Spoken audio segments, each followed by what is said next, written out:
Rock Nation, pledge your allegiance.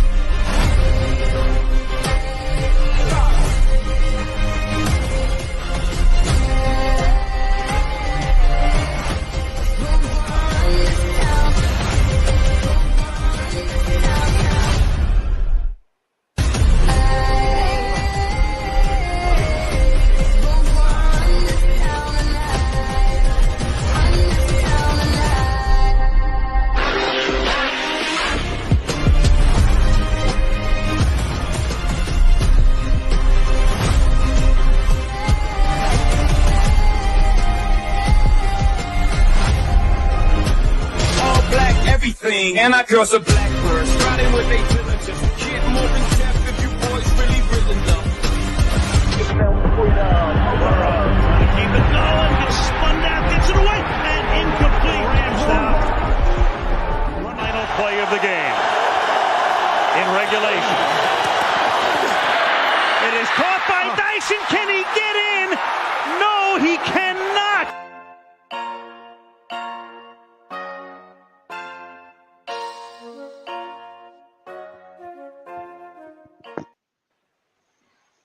Well, week 3 is in the books, and here we are at the goal line stand. It's Michael Washington, as always, with Krish and Kenyon Bernie here with us tonight.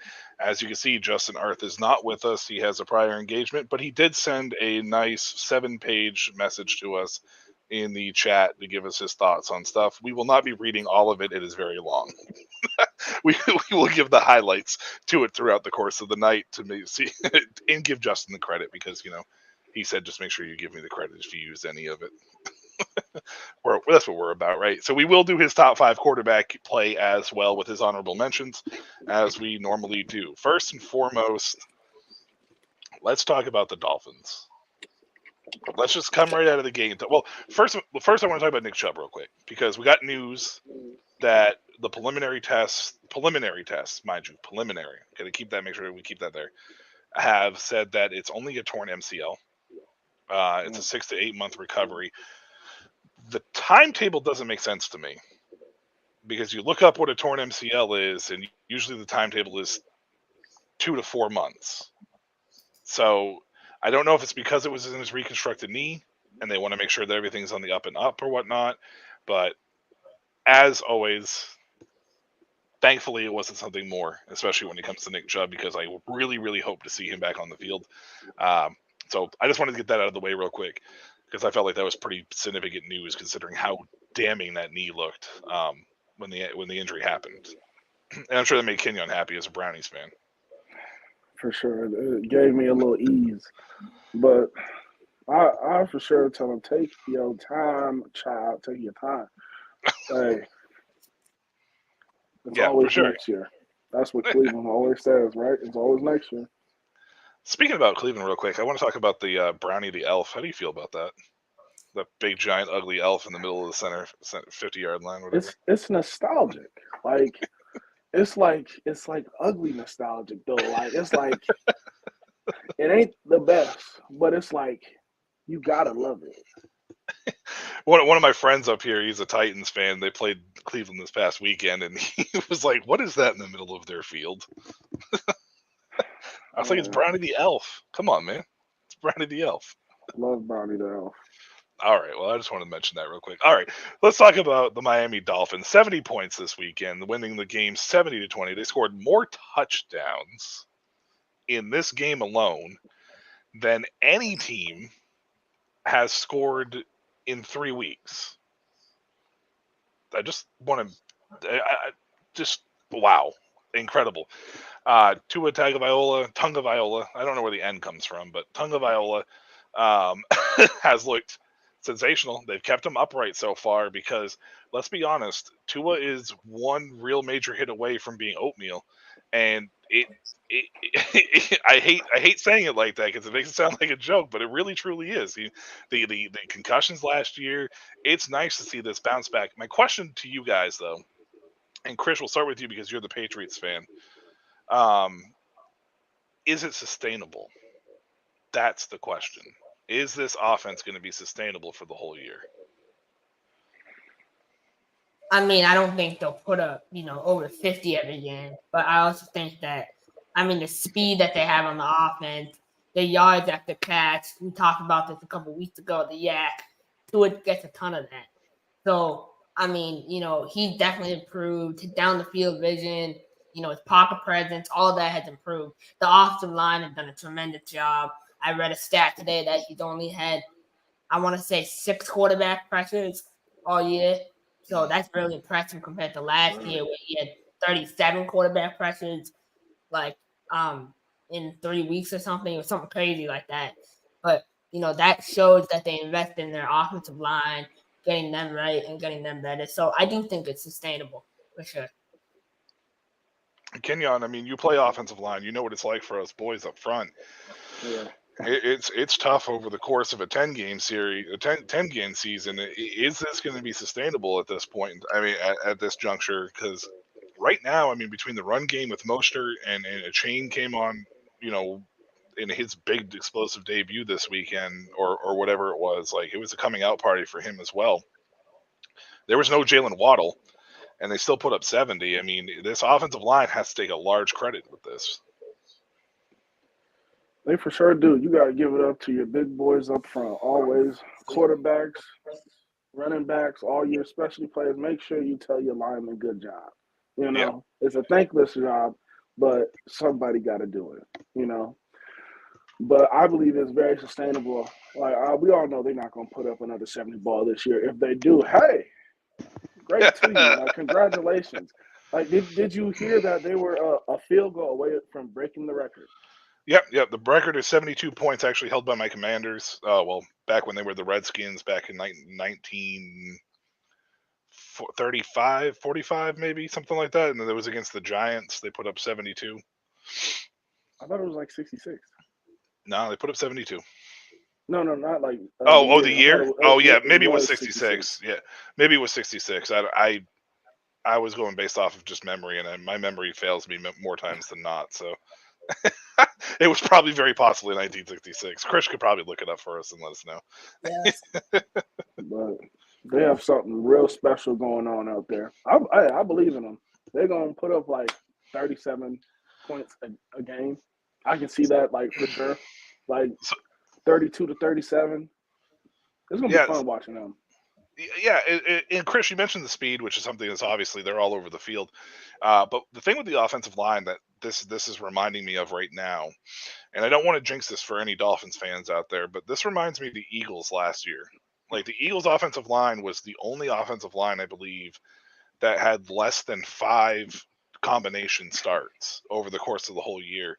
And if I remember correctly, I think that those combination starts were just them trying to figure out early where they were going to start some people. They avoided any major injury last year, and look where it got them. You know what I mean? Like, at the end of the day, the offensive line is what makes this go. I mean, you could take a look on the flip side of this with the Commanders. They got blown out this past weekend. Sam Howell was pressured. He's been sacked 19 times through 3 games. That's more times than the Houston Texans' David Carr days. So, I mean, we'll talk about that a little bit down the road too. Once we get to the individual team stuff, that's a big part of what I want to talk about. But the offensive line, like you said, is a thankless job. It goes unnoticed a lot of times. But this offensive lines is what makes or breaks these teams. And the Miami Dolphins got a really good one down there right now. So, for sure. Chris, did you want to add anything here to the Dolphins? Did you pretty much get everything you wanted to say out of that? Yeah, I just wanted to update you. The most points scored in a single game in NFL history were done by the Washington Redskins in 1966. 66, yeah. You got it right. Yeah, 72 points. Yeah. So they were a field goal away, and they chose not to do it. They had an opportunity to do it. They chose not to. But incredible for the Miami Dolphins' performance this week. On the flip coin of that, the Denver Broncos, man. Oh, man. Oh, wow. I mean, 0-3 start the year. Sean Payton, less than 2 months ago, went on record wearing his Fox cap and said that it was the worst coaching job he ever saw last year. And, well, I mean, Sean, what's happening, man? 0-3 start. They failed against Denver. I mean, they failed against Washington last week. They gave up a 21-3 lead there. Week 1, they lost. They scored 16 points, lost by a point in that game. It's not pretty to start off with. Russell Wilson's playing better, but nobody else is. What's Denver's issues right now? Anybody? I mean, does anybody have any idea what Denver's issues are? See, what I think is that there's an old saying that you have 11 guys on the field. Everybody needs to do their 111, and everybody is not doing their 111 consecutively. It's like you got players going on one end, and you've got players taking plays off. It's not mixing. Yeah, Cortland Sutton should be a wide receiver 1 in this league, and he's not playing like a wide receiver 1. Jerry Jeudy should be a wide receiver 1 in this league, in my opinion. Not playing like a wide receiver 1. Chris, what is the, in your eyes? I mean, what's the holdup here with Denver? I mean, this defense was pretty stout a few years ago. The offense looked like it was, young and in the process of moving forward with Russ. And then last year and now the start to this year, I mean, the offense, at least Russ is playing better, but the offense overall still doesn't look like it's really clicking. Yeah, I mean, Russ is actually playing really good. I was just looking at his stats. He has a 99.5 quarterback rating. Patrick Mahomes has a 101. Patrick Mahomes has thrown 7 touchdowns and 2 interceptions. Russ has thrown 6 touchdowns and 2 interceptions. So their stats are kind of like, I mean, their defense, Vance Joseph has to go. He really does. They need to switch something up defensively, and it's not looking good for them. We'll probably get into this later, but the parity in the NFL, it's like it gets better and better every year. So, I mean, Denver's in for a long stretch. They still haven't played any divisional opponents yet. So can you imagine what's going to happen when they get to Kansas City? Imagine what's going to happen when they get the Los Angeles Chargers, like all these. We'll get on the Chargers here in a little bit. There's a lot of teams that need some things said. We'll get on the Chargers here in a little bit, but I mean, hey, even Las Vegas, I mean, they're 1-2, but that team seems to be moving the ball pretty well. The defense seems to be all right. So I mean, Devontae Adams came out and made some comments today about the scheme overall on the offensive side of the ball in Las Vegas. So I don't know how much of a threat they'll be to Denver, but at this particular rate, seeing the difference, I mean, Denver's giving up 105 points in 2 games. The last 2 games, they've given up 105 points. Jesus Christ.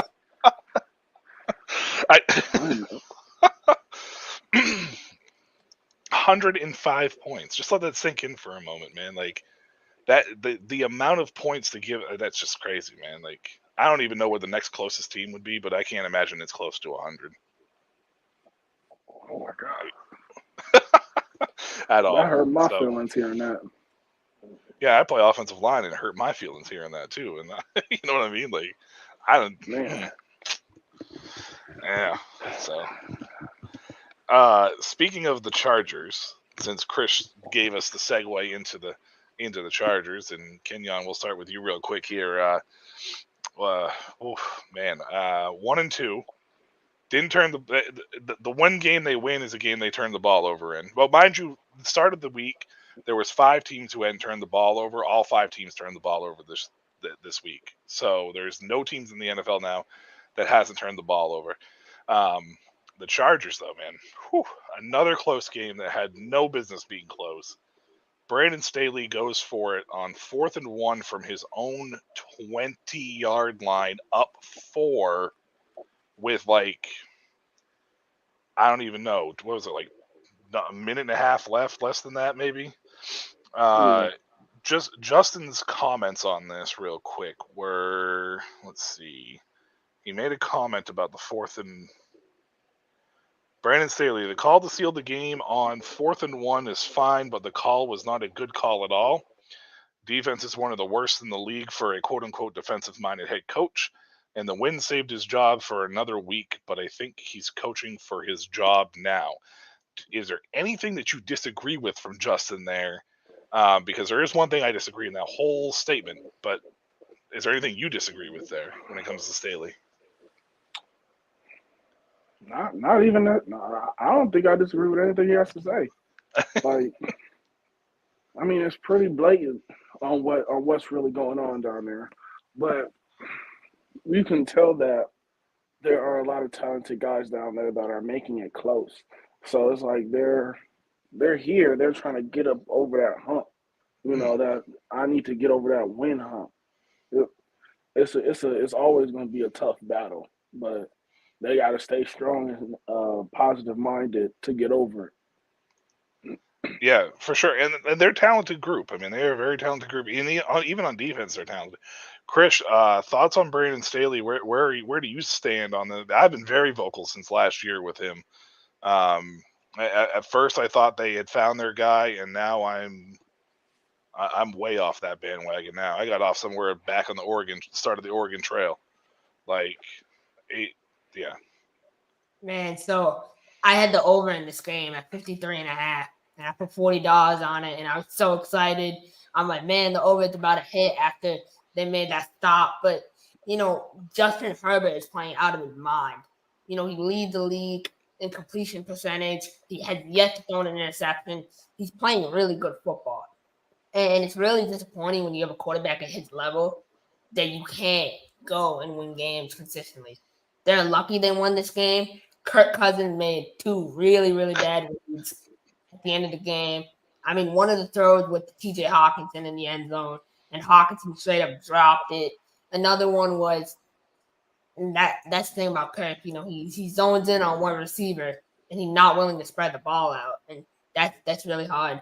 It gets up to him. But I think the biggest thing is, they need to fix some stuff defensively. This game this week, I believe the Chargers are playing the Raiders, if I'm not mistaken. Mm-hmm. This is a huge game. This is a huge game for both franchises.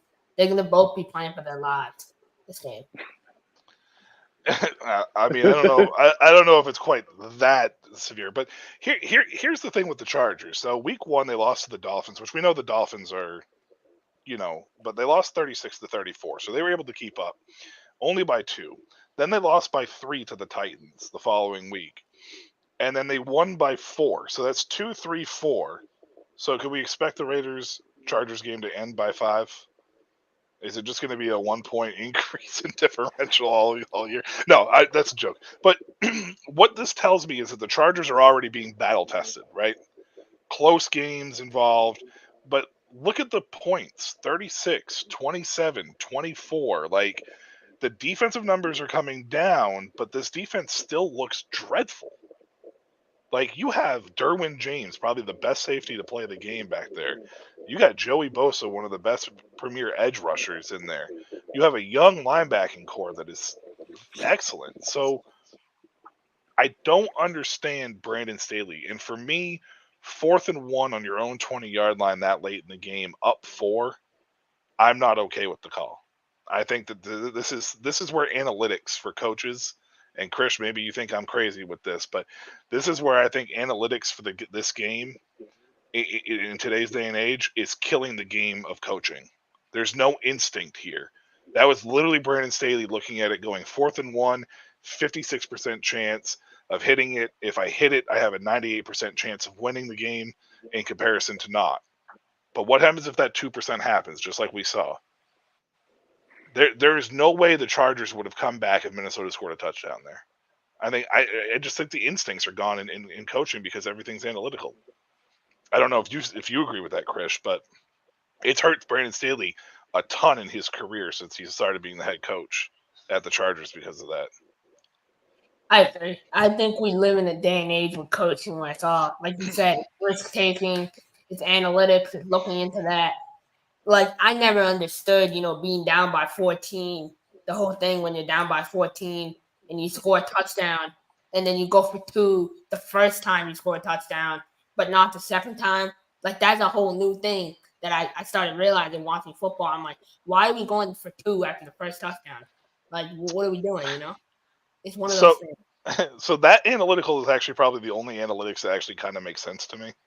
But it's primarily just the fact that if you go for 2 on the first touchdown, It's if easier. you score that second touchdown, you have a chance to actually win, right? Because you go up by 1. If you don't, it's still a 1-possession game because it's an 8-point game. So you still have a chance to go for the tie, in comparison to where if you just kick the extra point for both of them, you're tying anyways, right? So the outcome for both of them is a potential tie. It doesn't change the outcome. One of it just gives you a chance to win. That's the only reason why that's even there.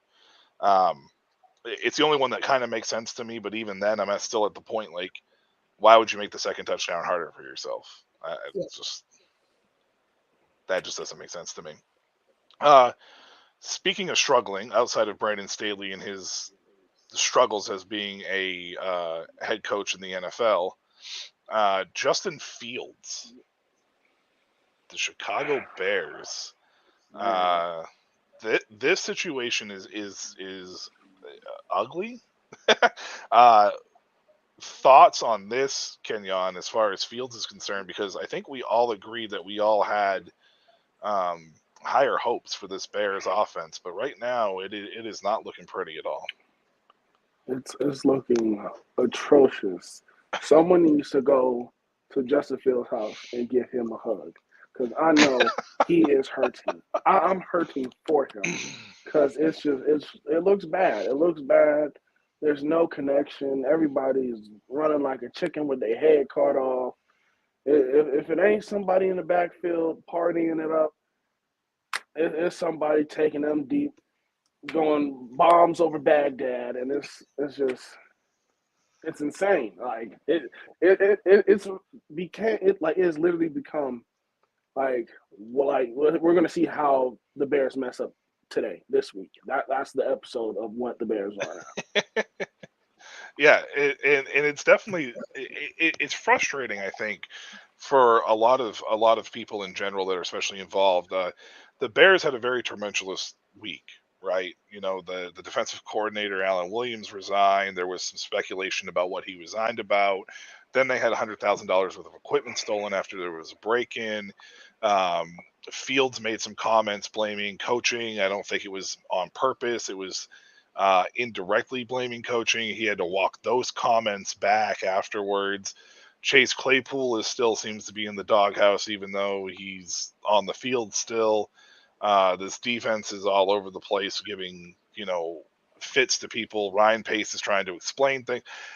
The whole Bear situation has been a mess. They cut Nathan Peterman just to bring him back. I didn't understand that process. Here's the thing, Krish, and I shared this in the other chat. I shared this in the network chat. There was a tweet sent out about Justin Fields as a passer this year. And Kenyon, I don't think you've seen this, but listen to these statistics real quick. In the 10 to 19 air yards range, Fields has a 0.0 passer rating, no touchdowns, 3 INTs. He's 1 of 11 for 15 yards with 1.4 yards per attempt. Okay, that's between 10 and 19 air yards. Now, Fields 20-plus air yards. He's got 121.1 passer rating, 2 touchdowns, no interceptions. He's 6 of 14 for 147 yards and 10.5 yards per attempt. Do those numbers make any damn sense to anybody other than maybe Justin, who's not here tonight to kind of explain? Yeah, I'm about to say that's Justin's skill. Like I just hit people in the face. That's what I'm told to do, is go hit somebody in the face. But they're just, it's so bad, man. I mean, the 10 to 19 range is what scares me, right? Because that was one of the ranges that Jamarcus Russell ran out of the league from, because he couldn't hit that, right? His highest completion percentage from 0 to 10 yards was the ground, right? That was legit what it was, right? So, Krish, I'm going to come to you here real quick, because you didn't say anything here, but I tweeted this and tagged this to Justin, and Justin says this. And now, you're into coaching, or you're starting to get a little bit into coaching. Justin said he's holding on to the ball too long and not really being decisive on those split-second decisions or even pre-snap reads. He's capable of doing it, but not really sure if it's a fear inside or a coaching issue. It's hard to tell when you're not in the building. Now, Fields has been known as a runner, not really as a passer. Is this just his lack of confidence and not necessarily a coaching issue? So the situation is kind of confusing as a whole to me. I feel like this offseason, Justin has kind of took on this new identity. You know what I'm saying? He got the hair, he had the visor, he has all the drip, he had the new tattoos, the chains, everything. He's becoming this. I was so high on Justin Fields because I saw all that, and I saw all the warm-up videos, and I saw everything, and I saw all the reports about him getting better. And I was like, man, this guy's really embracing a role of becoming a next big superstar. But now I start to think maybe he got ahead of himself a little too quick. Maybe he went up too fast instead of going up slowly. And now he's kind of suffering the consequences of that. The big thing is coaching. I mean, they need to get their offensive coordinator, Luke Getsy, out of there. He's part of the problem for sure. Justin's confidence. I mean, maybe now his confidence is lower, but I still feel Justin believes in himself. He knows what he's capable of. But until he can fix those little things like, Justin said about holding onto the ball, making better reads. And like when I watched the game, I watched the whole game, and I just saw him running, trying to step up in the pocket. He would step up, then he would go back. Then he would try to scramble and make something happen. And he would get sacked for a 17-yard loss. And then the next play, he just had no idea what to do. He just couldn't throw it to anyone. It's a confidence thing now, I feel like, more than ever for him.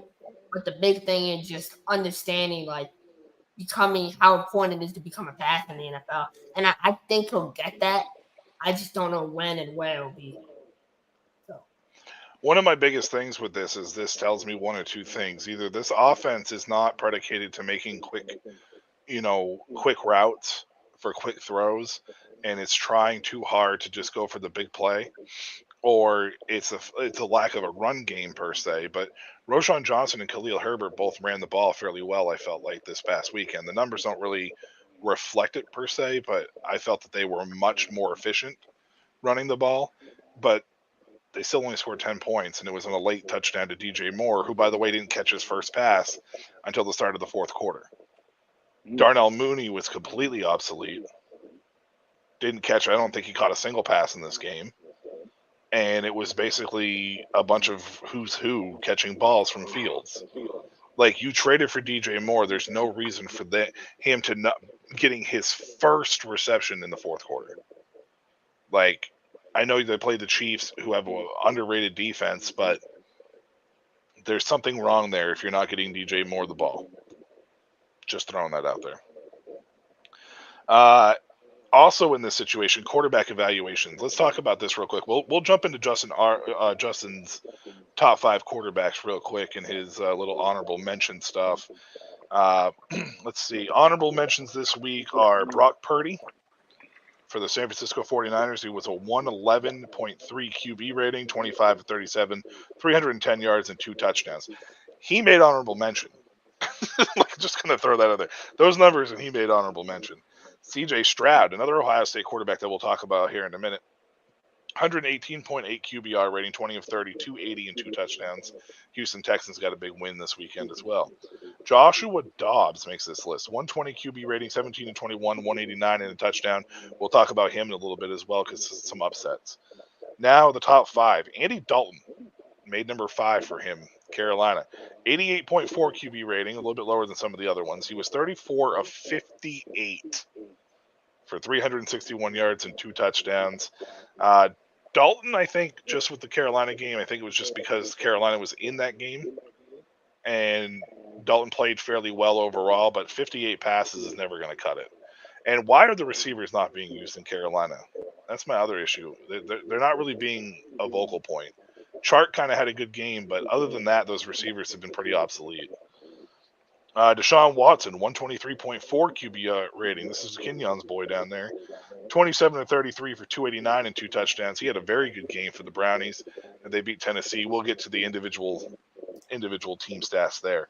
Patrick Mahomes, 127.3 QBR rating, 24 for 33, 273, and 3 touchdowns. That was Mahomes' best performance of the year so far. Justin Herbert at number 2, 123.8 QB rating, 4 for 47, 405, and 3 touchdowns. And I can only tell you, can you guys guess who number 1 is? Yeah. Yeah, Yep. Tua Tagovailoa.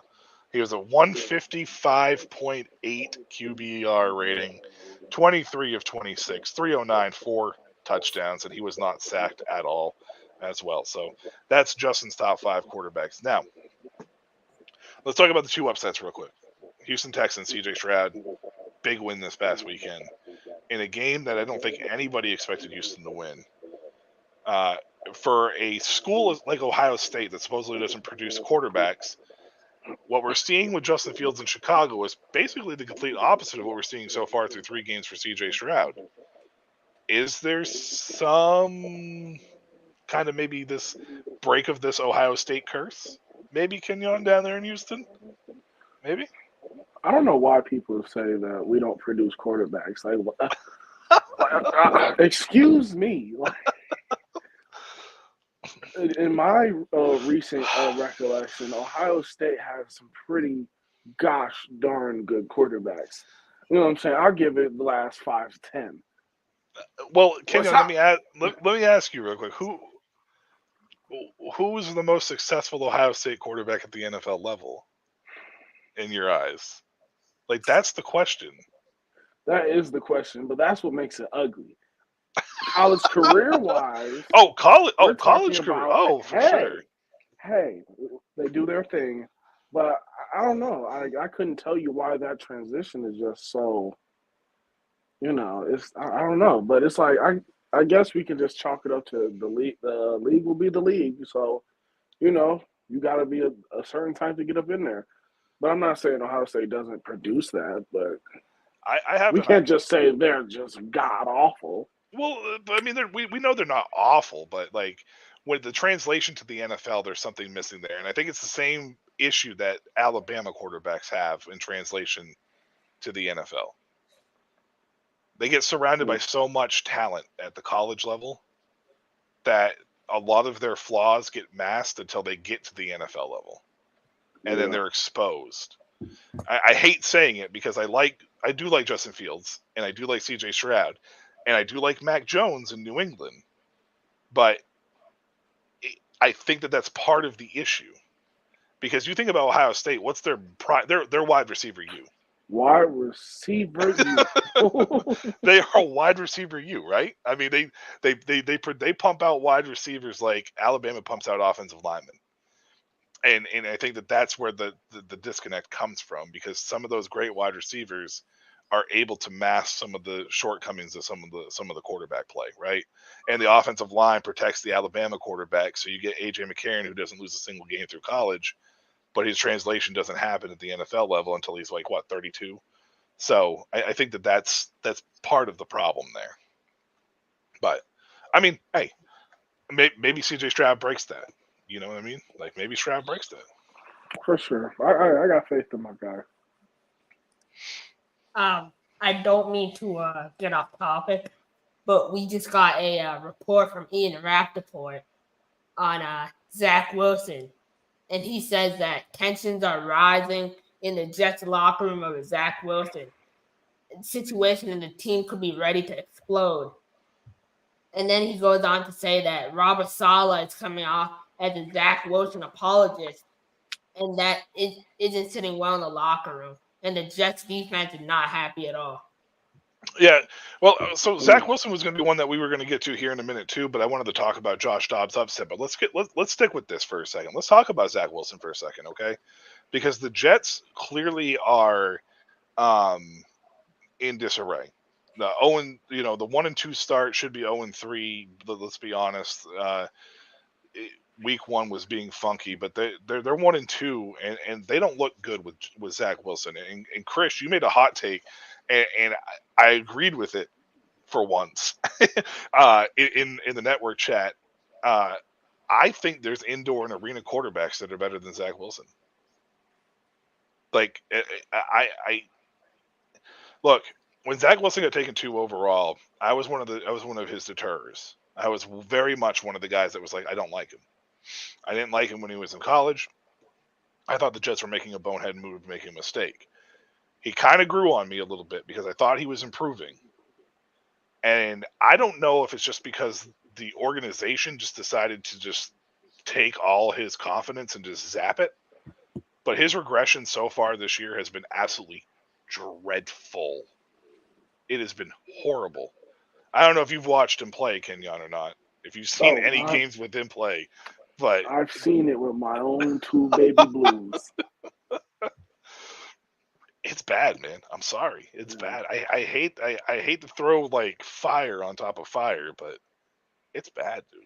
I mean, you got to talk about these teams that are out here and putting out just anything out here on the field. Well, matter of fact, I'm not even going to say anything because I feel like that's just taking it a little bit too far. But in my mind, you know what I was thinking about? Since we can already all see that the Jets season is going to be a rough one, why not let's make this a publicity stunt? Go get Colin Kaepernick and let's make this a publicity stunt. Why not? Do it up. Let's blow this thing up. Colin Kaepernick and give him his shot. He has been Colin Kaepernick has been begging to get back into the league.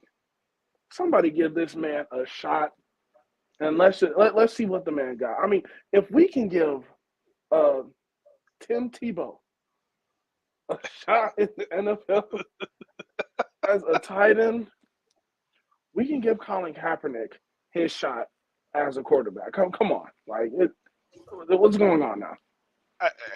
I'm not gonna sit here and say anything about whether or not Cap. Look, I like Cap. I'm a fan of Cap. Always been a fan of Cap. But the realistic nature of it is he's out of the league now for what, 6 years, 5 years? I mean, it's been a little while now, right? So, I think that outside of the media attention that would be drawn to it, I feel like most teams are probably staying away from it to not have it be a distraction, right? But here's the thing with the Jets, though, Kenyon, and I agree with you, believe it or not, that didn't they kind of make this a circus when they traded for a 38-year-old quarterback that was or 39-year-old quarterback that was in a darkness retreat, literally 6 days before he signed? Like, didn't they already kind of put their foot in their mouth? And it's nothing against Aaron Rodgers because he could have played really well. I mean, he got hurt, so we don't know what it would have been like. But you kind of already brought that media attention on yourself when you went out there and got an old quarterback who was literally halfway out the door to retirement and kind of put that focus on yourself, right? Yeah. So Zach Wilson clearly isn't giving you the choice. And Chris, you said you had some comments in the network chat about this, and you said you were going to bring it up in the chat because you shared the letter that J. Cole revealed to the public today about Kaepernick writing to Joe Douglas. What's your thoughts on this? You kind of agree here or what?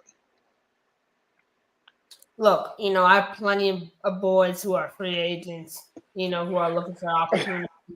And, looking for opportunities at every level, of football. And, I think writing a letter is a courageous move on his part. Shows that he really, really wants to get back in it. He's just a couple years late. Unfortunately, 6 years out of the league, like, I'm trying to think of a player who's been out of the league for that long. That's like, isn't that like Calvin Johnson coming back? I know it's been longer for 6 years than him, but it's kind of like that, right?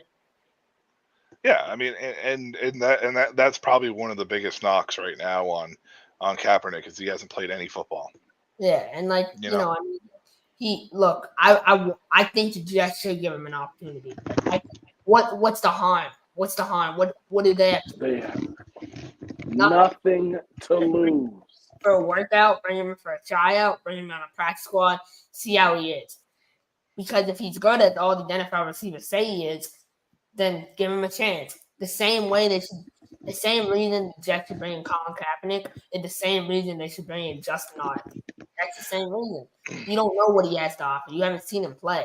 So what do we know? You know what I mean? Like, I think one of the biggest things here is like the letter that Cap wrote. He specifically mentioned, take me in for depth purposes and put me in charge of the practice squad, and let me be your taxi squad, practice squad, whatever you want to call it, like, quarterback.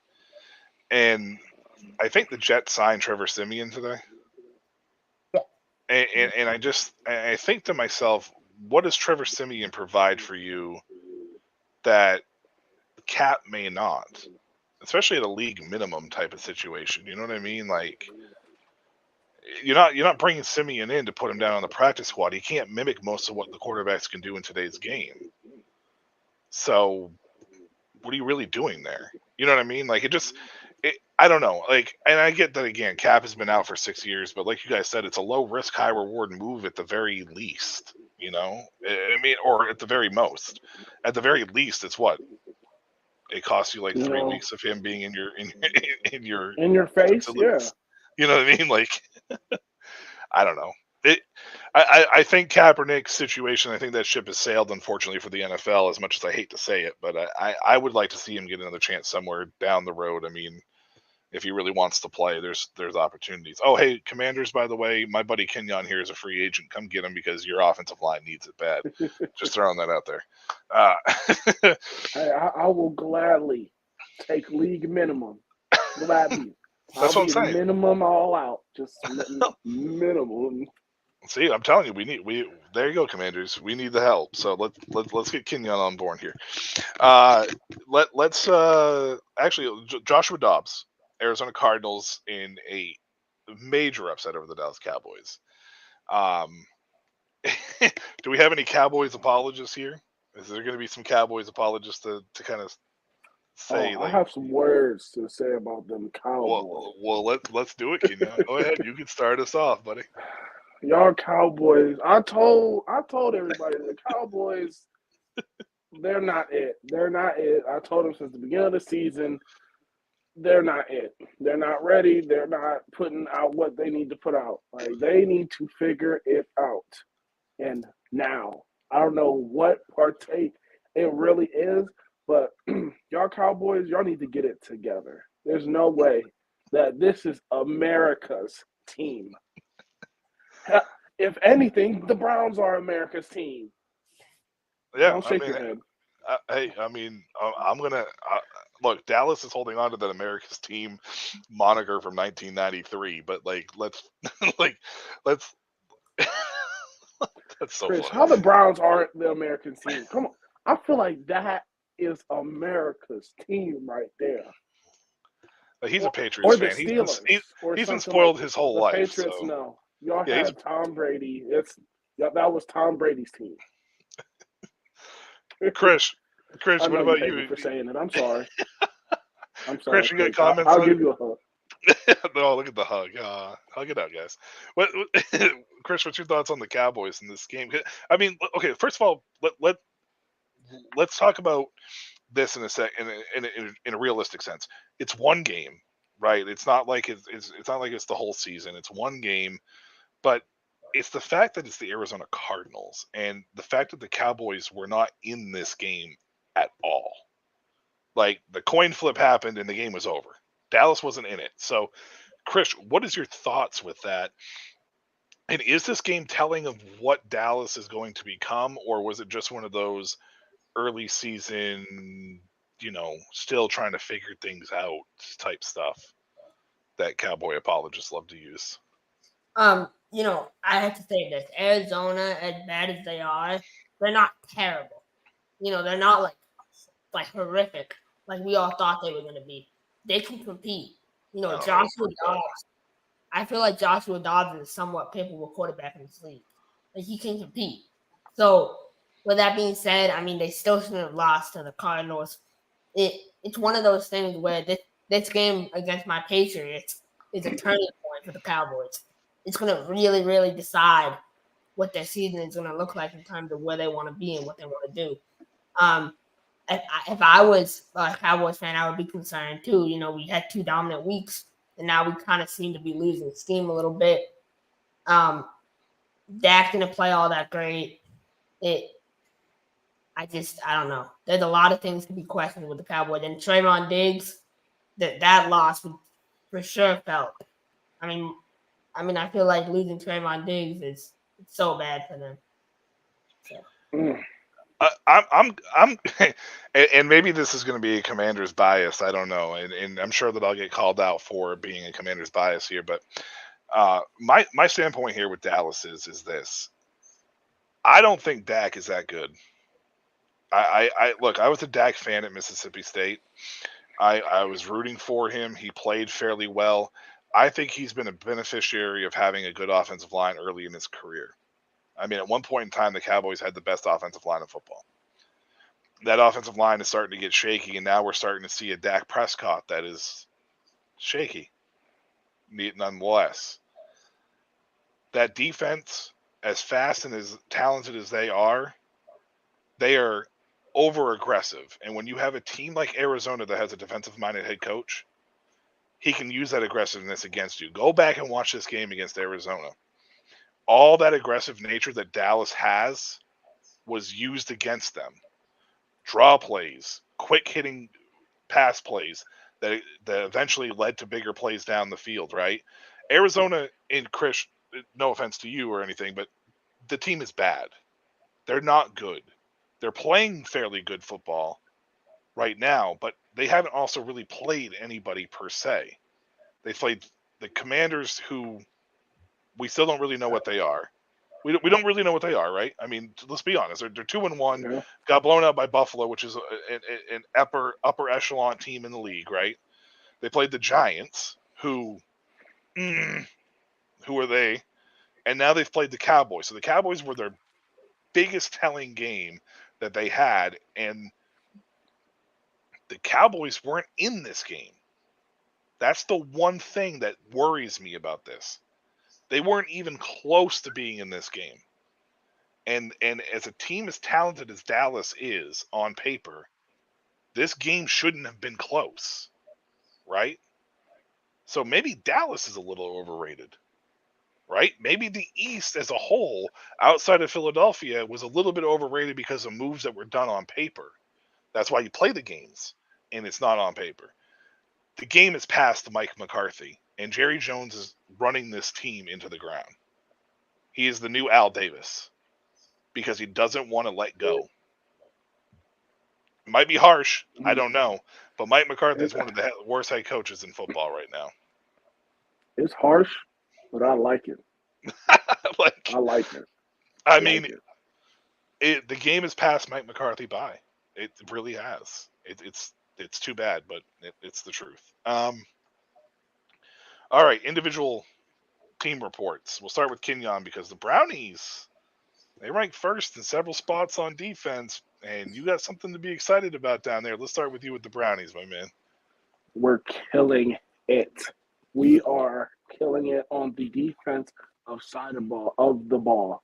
Now, we're constant pressure, constant hands in the face. We got violent hands up front. It's people getting off of blocks, shedding blocks, making big plays. What else do you want out of your defense? The offense is coming along, but Deshaun Watson scares me sometimes. You saw the little dump, the sack dump pass. That one, I almost jumped out of a window when I saw that one, boy. But other than that, we're doing the doggone thing. Go Browns. Fair enough. Let's go over to the New England report. Chris, your Patriots. Yeah, we sucked this week. I mean, we were lucky we got with that offense. Zach Wilson could hardly move the ball, and we almost lost the game on a Hail Mary. I'm not feeling really good. I was feeling really good in the beginning, and I just felt like we went down kind of hard. I mean, we're 1-2 right now. We go to Dallas. This is a huge game for us. I look at our schedule. We have the toughest schedule in the NFL. There's no debate about that. If you look at our schedule is the toughest schedule in the NFL. It's far and away the toughest schedule. So, I mean, we'll see how we do this weekend at Dallas. If we can't get it done, I'm hitting the panic button. If we don't win in Dallas this week, I'm officially hitting the panic button on our season. Fair enough. Fair enough. Justin Arth is a Vikings fan. He posted real quick, same story. Cousins with a great day. Running game was a bit more efficient. And then he put he would love to see Akers involved with split carries or Akers in the passing game. Akers will be active for this game. They said it was a little too soon with the trade. Key fumbles when the offense is rolling cost us games and can't pull down the interception and bounce for a wide receiver for a touchdown. Then he added, with the schedule ahead, the Viking season is all but over. They have to get back to 3-3 by the 49ers game to even get a shot, but that would mean beating Kansas City, which they played this week. So the Vikings are probably going to start off 0-4, unfortunately. Now, Justin Fields set a remarkable record recently, but he fell 1 yard short of setting another record.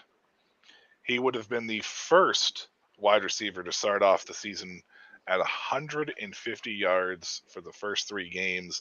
He ended with 149 last week. He was 1 yard short of setting that record. That's the record. That's the season of the Minnesota Vikings right now, isn't it? I mean, let's be honest. It really kind of is. For my Commanders, man, we got blown out by Buffalo. Buffalo was an upper echelon team. I knew that we were going to lose this game. I was hoping that it was going to be prettier. It was prettier in the first half. I think Washington kind of panicked a little bit in the second half. I think coaching has to remind themselves that you fall behind, a touchdown's still only 6 points, right? Mm-hmm. You got to chip away at it. And offensive line, obviously, I mentioned it earlier, 19 sacks in 3 games for Sam Howell. Part of that's his fault. I can't absolve him of all blame because he has been holding on to the ball too long. He gets flat-footed sometimes, doesn't move around in the pocket as much. So I think that that's something that Howell needs to work on a little bit. And I think he will. I think Eric Bieniemy is a great coach for him. Remember, this was still only his 4th start in the league. So I think that offense will get it together eventually. It's just it's gonna be a process. And the upper echelon teams like the Bills were always going to be a team that we were going to lose to no matter what. So just keep on trucking, and I think we'll be fine with the Commanders. We got to get that offensive line figured out, though. That's the biggest thing. For sure. So, without a doubt. I don't think I have anything else. Joe Burrow played through a calf injury, and that was pretty much, I think, it for us as far as that was concerned tonight. I had a great show. I mean, I don't think I have anything else here. Do you have anything to add, Ian Kenyon? Don't want to say anything else outlandish online. Of course you do. Yeah, of course you do. You always do. I like the outlandish.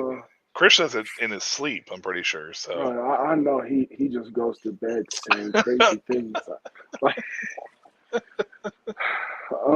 I like it though. Like I love Chris's takes. Like it's like they be on point and on fire. It's like you can't do nothing but respect it. But we talked about the Florida. We talked about Florida. We talked about anybody else got blew out that I'm just missing? I mean, Tennessee got blown out by you guys. We got blown out by Buffalo. Denver got blown out by Miami. The Bears got blown out by the Chiefs. The Cowboys really weren't involved in the Cardinals game, and the Buccaneers were never really in it with the Eagles last night. But yeah, that was nobody really got blown. I still blown. think that was a good game, but the Eagles are so scary, boy. Oh my God! The Saints blew a 4th quarter lead to the Packers. You know. Yeah, I saw that. That resulted in that. The Ravens got upset by the Colts in a rainy, weird kind of game. The Jaguars lost to the Texans, which was surprising. The Lions beat the Falcons, and the Niners kind of, put a stomping on the Giants. So I mean, that was pretty much to Yeah, run down everything some else teams. everything else seems like it was kind of in place, but those couple of blowouts, Jesus Christ, there were some good old fashioned butt whoopings handed out. Yeah, for sure. Justin did put in here real quick, and I missed it earlier about Justin Fields. I want to revisit that for a second. He said his biggest issues right now is mental processing. Fields is holding onto the ball too long and is indecisive on the timing throws, progressions between 10 to 25 yards. He's a fine deep ball thrower and quick game thrower because you typically make your decisions pre-snap. I can't tell you if it's a processing defenses or mental lapses or a coaching issue because I'm not in the building, as he always likes to say, but he's losing his opportunity to be the franchise quarterback and quick. I do want to mention that there was a report that came out today or earlier this week, or no, earlier today, actually, it was this morning, that the Chicago Bears are not committed to Justin Fields for next year, and that Ooh. the Bears are in prime position to be looking at a possible quarterback in this class. Now, mind you, the only top two quarterbacks in this class right now seem to be Drake May and Caleb Williams. There are some guys that are sitting behind them at 3, 4, and 5 that are making noises, but that's the middle of the first round to late first round type of situation. So the Bears could have their eye on somebody particular, and if this goes even further south, don't be surprised if Fields ends up with a mystery injury and maybe ends up on IR for the season. Just saying. Krish, any final thoughts here? Obviously, that last thing was a speculation part, not an actual fact, but I like to speculate. It's gonna be a great week. I'm really excited. I say that about every week, but the matchups this week are quite interesting to me. It's a really unique week for sure. We got a lot of good games on. I guess my question to you is, as a Commanders fan, do you see any scenario where they draft a quarterback and they pick up Jordan Travis in a draft? No, I don't think so, and I think that one of the biggest things when it comes to Sam Howell and this Commanders team is we have to remember, and I mentioned it to Kenyon. You stepped away from camera real quick, but we have to remember that Sam Howell has only got 4 career starts, right? This is not something that he's been in the league for 4 years and he's doing Zach Wilson type stuff, right? This is 4 years now, 4 starts for him only, right? And the Buffalo Bills are an upper echelon team, right? So we knew that they are always in the talks for being a Super Bowl contender. And when you have that come into Washington, even though there's a lot of hype surrounding the team, we have to be realistic as a fan base and as like NFL fans in general, right? I think that they're going to figure it out on offense. I think Eric Bieniemy is too good of a coach. I think Ron Rivera is actually a really solid head coach. I think he's a little bit underrated for what he does. And if they can get their O-line issues fixed, I think Sam Howell will be a lot more confident in that pocket. And he's going to learn. Like, he's still young. He's going to learn over time. I know that there's always a speculation that, he's a 5th-round pick. There's no guarantees, et cetera, et cetera. Yes, I agree with that, but at the same time, what does drafting a quarterback do for this particular structure of this team right now, other than setting it back another 3 years, right? So you have a quarterback that's in the system for a second year, for a full first year underneath Eric Bieniemy. I think you have to give him at least two years. Trust me, I'm a Jordan Travis fan. I'm a Florida State fan, so damn well that I would absolutely die loving that. Him or Drake May would be like, okay, come. I was a big Sam Howell fan, so I'm extremely happy that Sam Howell is my quarterback, right? I just think that in the NFL, we see too many teams, what have you done for me right now? And they move on type of stuff. It happens too quickly for a lot of teams, right? And I think it shoots confidence for certain players. But then on the flip side of that too, instability hurts quarterbacks. Look at Baker Mayfield. Your boy, Kenyon, Baker Mayfield. Like, if he could get some, I don't know if you watched the game last night, but they were talking about it last night. He has 7 different head coaches 8 different offensive coordinators. This is his 6th year in the league. That's insane to me. That's crazy to me. Like, no wonder why everybody thinks Baker Mayfield sucks, right? Like, that's crazy to me. He's always new to something new. He's always new to offense, a system. You can't succeed when that happens. You can't succeed when that happens. I do not blame Baker Mayfield for the struggles he's had. I do not. I don't. Plain and simple. So that's the thing, Chris, that I think that Washington is going to have a change of guard with Josh Harris at ownership, and maybe Harris wants to make a big splash, and there's a possibility that's always a possibility. But I think Rivera really likes Howell. I think Bieniemy likes Howell, and I think that they'll figure it out and work it out. 100%. So, yeah. I don't have anything else. Baker Mayfield, I hope, continues as a successful season in Tampa Bay. I didn't like you coming out, but you've won me over as a fan for what you've done. So I wish nothing but the best for you, Baker. Oh, yeah. Let's go, Baker. He's still better than Deshaun Watson. Anyways, so not mad at that. Oh, okay. All right. I was trying to get a reaction, but whatever. Oh, man. Okay, guys. I think that's going to do it for us tonight here at the Gold Line Stand. Nobody has anything else?